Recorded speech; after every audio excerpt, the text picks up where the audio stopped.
so today we are going to make gnocchi. Gnocchi, not gnocchi, not ganache. There's no G sound, it's just gnocchi. Gnocchi. So I wouldn't say that gnocchi is particularly difficult. It just takes a little bit of time and it can be a bit messy. So I have my coffee for such occasions. What you're going to need is flour. You have eggs. You have potatoes. And finally, we have a little bit of salt. And the first thing you have to do is peel them, and we're going to boil them afterwards.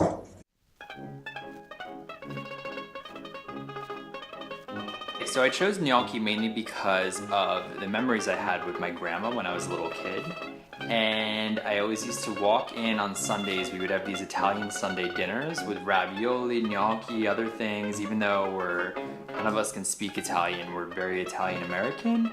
And gnocchi were my family favorites. We would walk in and we'd be like, oh my God, it's gnocchi. Yes, that's so exciting. And now is the time when I crack out the wine and a drink.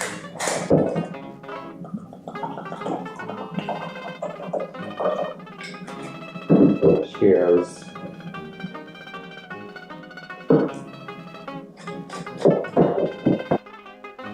And we would eat so much of it that come Monday morning, we were still in this like haze of exhaustion from having ingested so much gnocchi. It is quite a heavy meal, especially if the sauces are really thick, which is what we're gonna do today.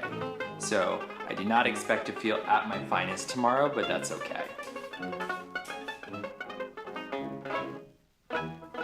So for the tomato sauce, you're going to need cans of tomato sauce, and no, this is not cheating. Tomatoes, onions, garlic, basil,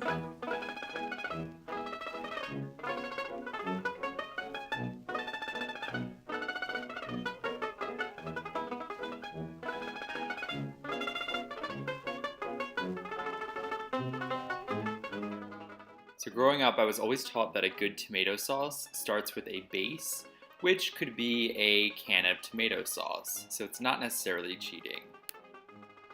Even my grandma would occasionally cheat and put in a can of tomato sauce as a base.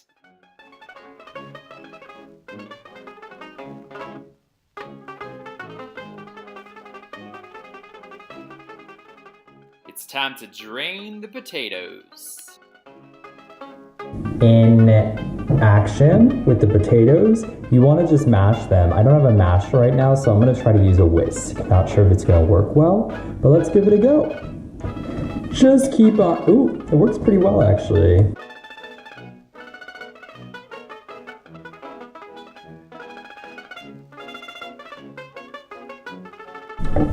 Okay, so the next step is I'm going to add flour into here. So we have a lot of flour. Be a little bit liberal about it, but don't go overboard. And then we're gonna add eggs into, probably this amount we'll need about 2 eggs. Oh, and don't forget to add a little bit of salt too. Okay, so let's get started. This is a very messy job, just to warn you. Very, very messy.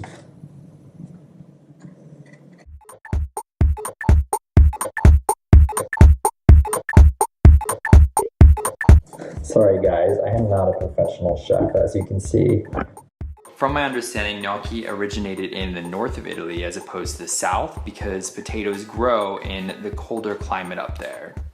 And now it's become one of those things that all around the world people crave. There's a hair in here. Don't tell the others I'm serving this to, please.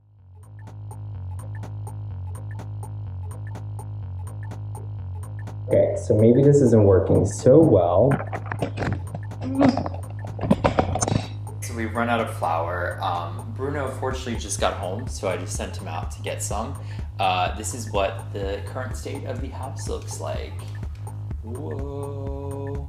Absolutely messy, but such is life, and the result is gonna be good, I hope anyway. So I'm just gonna have a little bit of wine and take a load off. Okay, so we finally made our dough, and now we are going to turn it into what we know as gnocchi. And the way to do that is just put a lot of flour down onto a cutting board or some kind of hard surface, and then just roll your dough out. So you can add flour to your dough if it's still pretty sticky, and then you can just roll it out onto here, and then you just cut them into little pieces. Like this. Yeah! And we have a lot of dough, so I'm going to be doing this for a while. Once you have cut it, you can then shape them into little balls like this. Some people take a fork and they make like a nice little pattern on it, but I think that is a waste of time. So just go ahead and make little balls and then put them on paper towels because they make it easier to pick up and then put into the boiling water later on.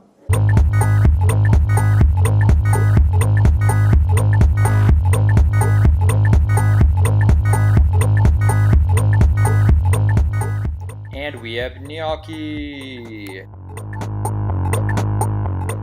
And now take the paper towels of gnocchi and carefully drop them into the water. Do not burn your friends like I did.